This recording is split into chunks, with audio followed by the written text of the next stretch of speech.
Stagflation. Well, welcome to the Political Science Guy. Mike, the Political Science Guy. Thanks for tuning in.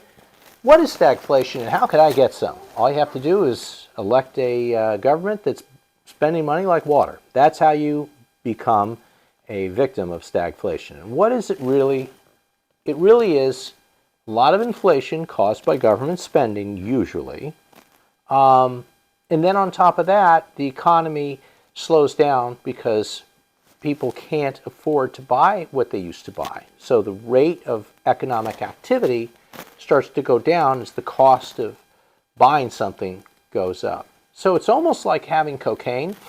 Yeah, man, it was really good. But you know what? The next day you're on your butt because you basically burned all of your energy. It's the same thing. We had it in the 70s, and some of the old-time baby boomers can tell you all kinds of stories about how inflation got crazy and then there were recessions and all of that happy stuff. So the thing is, you want to kind of remember that you're going to pay for it in the long run if you go crazy spending money. And when one party comes into power, let's say that they're on the right, they might spend money on the military. If they're on the left, they're going to spend money on the social welfare system, right? And they go crazy because let's say that they have a supermajority in Congress and they just start, writing all kinds of crazy bills. Okay, for a while, people are getting free checks from the government. If you were in the COVID experience, you certainly were. If you were in business or if you were an employee, money was coming in. But then all of a sudden, prices start creeping up. Well, why is that? Well, the money supply got huge because the Feds were printing money like crazy. So that meant you had more dollars chasing the same amount of supplies. So the demand went high, the supply stayed the same. And then what happens is that the Feds get into the act of saying, hey, if we're going to control this inflation before we get a real recession, we're going to have to increase the interest rates, which is going to decrease the economic activity and make what they call the soft landing. But in this case, we might be landing not into a soft grassy meadow, but into a morass or a swamp of recession. That's the fear. And of course, the party out of power is always going to say, you're going to lead us into a recession or a depression.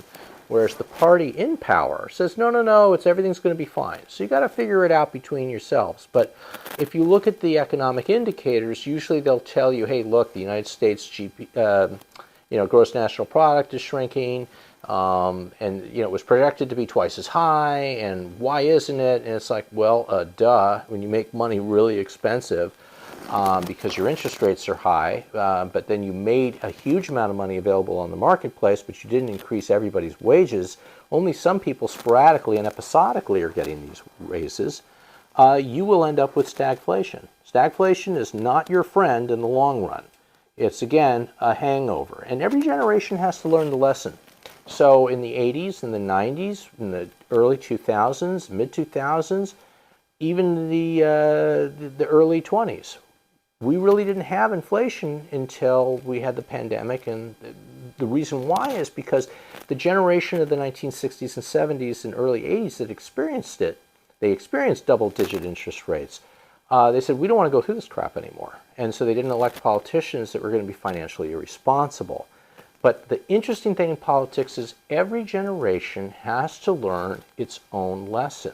So as a baby boomer, I can tell you until I'm blue in the face and my hair is gray and gone, don't do this. But you got to experience it yourself. And so, every 40 years or so, a new generation has to learn, hey, man, we shouldn't spend too much money when we don't need to. So there you go. That's stagflation for what it's worth in a nutshell. Look in the mirror if you voted for the administration that is currently in power because they're the ones that did it. That's okay. But just understand that's what happened. And if you're on the outside, you could say, you guys overdid it. But the reality is you have to watch out because it's possible that your party will do it when they get into power. I'm Mike, the Political Science Guy. Thanks for tuning in.